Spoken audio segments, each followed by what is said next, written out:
daily, and most days the headlines are fairly grim. Whether it's a shooting, a flood, or a battle in the Middle East, on any given day we have a tragedy to mourn. It can seem as if our country is foundering on despair and atrocity if those are the only articles one reads.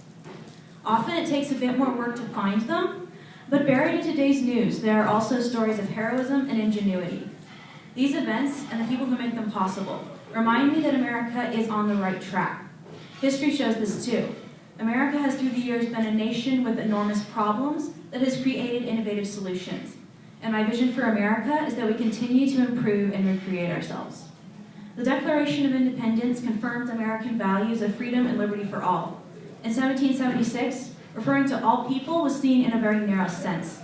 But over the years, through the Emancipation Proclamation, the Declaration of Seneca Falls, the Civil Rights Movement, and other endeavors, the protection of rights for previously disenfranchised groups was expanded. Now, more than any other time in history, America is truly the land of the free. However, going forward, the United States faces new areas where our ideas of human rights are challenged, especially in areas such as immigration. I hope that we as a great nation will continue to ensure justice and value all human life as an intrinsic good. I believe that America can draw on its history of compromise and cooperation to resolve our conflicts, and that we can stand on our founding principles to welcome the oppressed and the desperate, to truly live up to the words inscribed on the Statue of Liberty. Give me your tired, your poor, your huddled masses yearning to breathe free, the wretched refuse of your teeming shore. Send these, the homeless tempest tossed to me. I lift up my lamp beside the golden door. In addition, America has a rich history of scientific and industrial innovation. So much has been done, but so much more has to be accomplished. I believe that the nation that has led in the exploration of the solar system, which culminated last July when the spacecraft New Horizons reached Pluto, can continue to rally behind those on the cutting edge of invention. NASA is already building on the New Horizons success by building the Orion probes, faster, better spacecrafts designed to bring humans to Mars within a few decades. In the field of medicine, an American scientist, William C. Campbell, won the Nobel Prize in Medicine this year for discovery of new treatments for parasitic diseases that affect millions in Africa and Southeast Asia. This discovery, and so many more, demonstrate that American ingenuity is alive and well.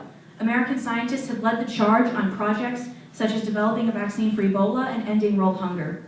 My vision for America is that our great country continues to support and encourage our brightest minds in such endeavors. Success would mean that fewer people die of starvation or live in fear of horrible diseases. In the shrinking world, American actions have worldwide ramifications. Nations all around the world look to the United States for security because our nation still possesses the most powerful military. My father served 2 tours of duty in the Middle East, and I know our involvement there, while extensive, is necessary with the rise of ISIS. Even though our recent foreign policy actions have not always produced the best results, I am convinced that we will eventually overcome our enemies. Beyond that, I hope to see a more peaceful world in my lifetime. American diplomats are involved in creating lasting peace between nations from all corners of the globe. My vision is that our country can build on the groundbreaking treaties with Iran and Cuba, and eventually come to new understandings with China, Russia, and even North Korea. The preamble to the American Constitution speaks of forming a more perfect union.